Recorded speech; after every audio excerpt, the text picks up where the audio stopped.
শহীদ president Ziaur Rahman যতগুলো ভালো কাজ করেছিলেন তার ভিতর সবচেয়ে যেটা ভালো কাজ তিনি করেছিলেন, তিনি যখন 1979 সালে সংবিধানের সম্ভবত পঞ্চম সংশোধনী অথবা তিনি যখন সংবিধান সংশোধন করেন সেখান থেকে তিনি পঞ্চম, তখন তিনি কি করেছিলেন, ধর্মনিরপেক্ষতাকে বাদ দিয়ে তিনি আল্লাহর উপর পূর্ণ আস্থা এবং বিশ্বাস, যেহেতু এদেশের ম্যাক্সিমাম মানুষ মুসলমান, এজন্য তিনি ধর্মনিরপেক্ষতাকে বাদ দিয়ে আল্লাহর উপর পূর্ণ আস্থা এবং বিশ্বাসকে তিনি কি করেছিলেন, যুক্ত করেছিলেন।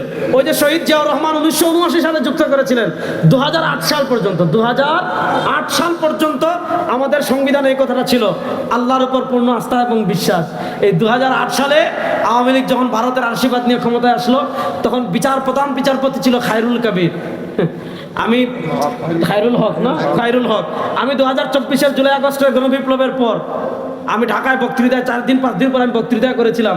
আমি ওই দিন বলেছিলাম, ওরে যেখানে পাবেন সবাই জুতা দিয়ে পিটাইয়া এরা সেনাবাহিনীর কাছে তুলে দিবেন। হ্যাঁ, ক্ষমতা এখন নাই, এখন কিন্তু সে গ্রেফতার হয়েছে, আপনারা জানেন। বাংলাদেশের ইতিহাসে বিরল যে প্রধান বিচারপতিও কি গ্রেফতার হয়েছে। ওই 2008 সালে সেও প্রণোদিত হয়ে নিজের থেকে রুল জারি করে আল্লাহর উপর পূর্ণ আস্থা এবং বিশ্বাসকে বাদ দিয়ে আবার এখানে ধর্মনিরপেক্ষতা ঢুকিয়ে দিয়েছিল। আমরা বহু আন্দোলন করেছিলাম, বহু সংগ্রাম করেছিলাম, বহু আলেম কারাগারে গিয়েছেন, নানাভাবে চেষ্টা করেছেন, কিন্তু স্বাভাবিকভাবে ভাই আমাদের এখানে ভারতের আধিপত্যবাদ গত 15 বছর ছিল। আপনাকে মারবে, গুম করবে, খুন করবে, হ্যাঁ আপনাকে জেলে দিবে, হামলা দিবে, মামলা দিবে, জঙ্গি লাগাবে, রাজাকার বানাবে, মৌলবাদ বানাবে, কত কিছু বানাবে। তারপরও ইসলামের কোনো দাবি দাবা এদেশে মানা হয় নাই। 2008 থেকে 2025-এর জুলাই সনদের আগ পর্যন্ত আমাদের সংবিধানে কি ছিল, ধর্মনিরপেক্ষতা ছিল। তো ধর্মনিরপেক্ষতা এখন বাদ দিয়ে সেখানে ওই 3টা সাম্য, মানবিক মর্যাদা, সামাজিক সুবিচার, এই 3টা আবার যুক্ত করা হয়েছে। আমরা শুধু বলবো এই 3টা না, আমাদের সংবিধানে আল্লাহর উপর আস্থা এবং বিশ্বাস এটা আবার যুক্ত করতে হবে। এই দাবির সাথে আপনারা একমত আছেন না নাই? এই দাবির সাথে আপনারা একমত আছেন না নাই? এই যারা সংসদ সদস্য পদপ্রার্থী লাইন ধরে বসে আছেন, এটা আপনাদের কর্তব্য আছে না নাই? ইনশাআল্লাহ বাংলাদেশ যতদিন থাকবে ইসলামকে বাংলাদেশ থেকে কেউ মাইনাস করবে এমন কোনো বাপের বেটা নাই। একদল ইসলামকে মাইনাস করার কত ষড়যন্ত্র, বাপরে বাপ।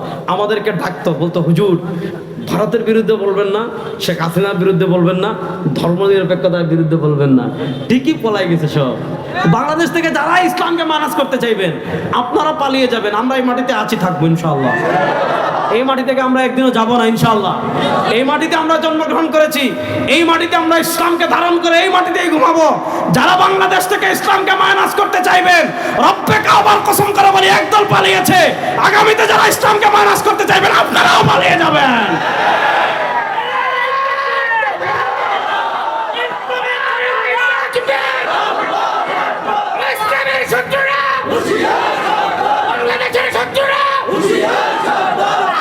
এবার তারা তখন দেখেছে এদেরকে এইভাবে শাস্তি করা যাবে না, তখন আমি বলেছিলাম রাসূলুল্লাহ সাল্লাল্লাহু আলাইহি ওয়াসাল্লাম আজ থেকে 1400 বছর আগে বলে গিয়েছেন।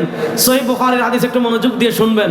আল্লাহ রাসূল সাল্লাল্লাহু আলাইহি ওয়াসাল্লাম বলেন, লা তাত্তাবিউন্না সুনানা মান কানা ক্বাবলাকুম শিবরান বিশিবরিন ওয়া যিরাআন বিযিরাইন হাত্তা লাউ সালাকু ফি জুহরি যাব্বিন লাসালাকতুমু ক্বালু আহুমুল ইয়াহুদ ওয়ান নাসারা ক্বালা ফামান।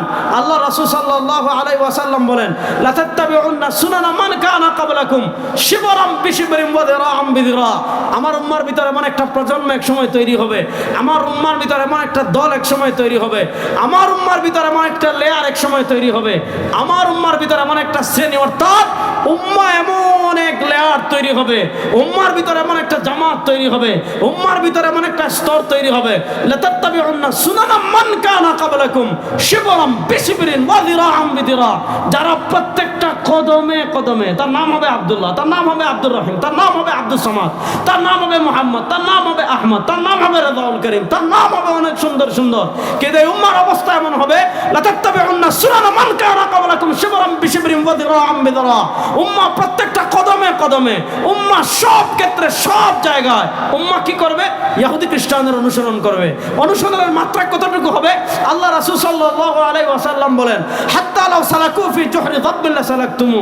ইহুদি খ্রিস্টানরা যদি সাপের গর্তে প্রবেশ করে, মুসলমান পিছন থেকে ইহুদি খ্রিস্টান কেমন অন্ধ অনুসরণ করবে, গর্তে যে সাপ আছে মুসলমান খেয়াল করবে না, সে গর্তে ঢুকে যাবে। ইহুদি খ্রিস্টানরা যদি বাঘের গর্তে প্রবেশ করে, মুসলমান পিছনে অন্ধ অনুসরণ করে বাঘের গর্তে প্রবেশ করবে। ইহুদি খ্রিস্টানরা যদি আসমান থেকে লাফ দেয়, মুসলমানও আসমান থেকে লাফ দেবে। ইহুদি খ্রিস্টানরা যদি পেশাব করে দাঁড়িয়ে, মুসলমানও পেশাব করবে দাঁড়িয়ে। ইহুদি খ্রিস্টানরা যদি পানি খায় বাম হাতে, মুসলমানও খাবে বাম হাতে। ইহুদি খ্রিস্টানরা যদি পুরুষরা সালোয়ার কামিজ পরে, মুসলমান পুরুষেরা সালোয়ার কামিজ পরবে। ইহুদি মহিলারা যদি শার্ট প্যান্ট পরিধান করে, মুসলমানও শার্ট প্যান্ট পরিধান করবে। ইহুদি খ্রিস্টানরা যদি পেশাব খায়, মুসলমানও খাবে। ইহুদি খ্রিস্টানরা যদি হাফ প্যান্ট পরে, মুসলমানও পরে। ইহুদি খ্রিস্টান যদি ল্যাংটা থাকে, মুসলমানও থাকবে। ইহুদি খ্রিস্টান যদি মাথার চুল নেড়া করে সামনের দিকে একটু রাখে, মুসলমানও রাখবে। ইহুদি খ্রিস্টানরা যদি ছেঁড়া প্যান্ট পরিধান করে, মুসলমানও ছেঁড়া প্যান্ট পরিধান করবে। অর্থাৎ বুদ্ধিবৃত্তিকভাবে, সাংস্কৃতিকভাবে তারা মুসলমানদের উপর এতটা আধিপত্যবাদ বিস্তার করবে যে মুসলমান নামাজ পড়বে ঠিক, মুসলমান রোজা রাখবে ঠিক, মুসলমান হজ করবে ঠিক, মুসলমান যাকাত দিবে ঠিক, মুসলমান ওয়াদে মাহফিলে আসবে ঠিক, কিন্তু সব কর্মকাণ্ডে মুসলমান কাকে করবে? ইহুদি খ্রিস্টানকে ফলো করবে। আজকে আপনি একটা একটা করে দেখেন। আমি আমাদের ইসলামের একটা কমন জিনিস, বিয়ে। বিয়ের সাথে ইসলামে আছে না নাই? আপনারা এখন একটু তিতা কথা বলবো, ভালো করে বুঝবেন। আচ্ছা, আমাদের দেশের যে বিয়ে শাদী হয়, আমি নরসিংদীর তো দায়িত্ব নিতে পারবো না, আমার এলাকা, আমার সিলেটের কথা বলি। আচ্ছা বলেন, আমার সিলেটে যে বিয়ে হয়, এই 100%-এর ভিতর 10% বিয়ে ইসলাম অনুযায়ী হয়? হয় না? এই যে বিয়েতে আমরা যৌতুক নেই, যৌতুক নেওয়ার গু খাওয়া সমান, দুটাই হারাম। এরপরে বরযাত্রী, গায়ে হলুদ, মাশাআল্লাহ এখানে তো সেট লাগাইছেন একটা, ওই যে একটা, দুইটা, তিনটা, চারটা, দুইটা। এই যে বিয়ের আগের রাতে ডেক সেট লাগিয়ে সারা রাত ব্যাপী গান বাজনা, আপনাদের নরসিংদীতে হয় কিনা আমি জানি না, আমাদের সিলেটে হয়। এই যে বিয়ের আগের রাত্রে, এখন যদি বিশ্বাস করেন, মুসলমান সাংস্কৃতিকভাবে এতটা পরাজিত হয়ে গিয়েছে, এখন আপনি বিয়ের আগের রাত্রের গান বাজনা নিয়ে কথা বলবেন, আপনি বিয়ের আগের রাত্রের গায়ে হলুদ নিয়ে কথা বলবেন, আপনি বরযাত্রীর বিরুদ্ধে কথা বলবেন, আপনি বিয়ে কেন্দ্রিক কুসংস্কার নিয়ে কথা বলবেন, বলবে যে এই হুজুর হইলো সেকেলে, এই হুজুর এখনো আধুনিক হতে পারে নাই, এই হুজুর এখনো স্মার্ট হতে পারে নাই, এই হুজুর এখনো শিক্ষিত হতে পারে নাই, উনি কত পিছনে পড়ে গিয়েছে। আপনি চিন্তা করেন, আল্লাহ রাসূল সাল্লাল্লাহু আলাইহি ওয়াসাল্লাম বিয়ের আগের রাত্রে ডেক সেট দিয়ে গান বাজনা করাটা কাদের অভ্যাস? জাহিলীদের অভ্যাস, কাফেরদের অভ্যাস। আজকে আমাদের দেশের মানুষ ভালো হয় না কেন? আজকে আমাদের দেশের তারুণ্য ভালো হয় না কেন? আজকে আমাদের দেশের তারুণ্য কেন আপনার মাদকের দিকে যায়? আজকে আমাদের তারুণ্য কেন মা বাবাকে সম্মান করে না? আজকে আমাদের দেশের তারুণ্য কেন শিক্ষিত মানুষকে সম্মান করে না? আজকে আমাদের দেশের তারুণ্য আগের মতো কেন মুরব্বীদেরকে মানে না? আরে যেই বিয়ে শুরু হয় হারাম দিয়ে, যেই বিয়ে শুরু হয় গুনাহ দিয়ে, যেই বিয়ে শুরু হয় ইসলাম বিবর্জিত সংস্কৃতি দিয়ে, এই বিয়ে থেকে যে সন্তান হয় এটা আল্লাহর ওলি অনেক বড়। উনি বলছেন যে আরব সন্তান, লা হাওলা ওয়ালা কুওয়াতা ইল্লা বিল্লাহ। কথাবার্তায় লিমিট থাকা লাগবে, জীবনে বলা যাবে না কাউকে। ভালো করে মন দিয়ে শোনেন, আমি আপনাদেরকে একটা ঘটনা বলি।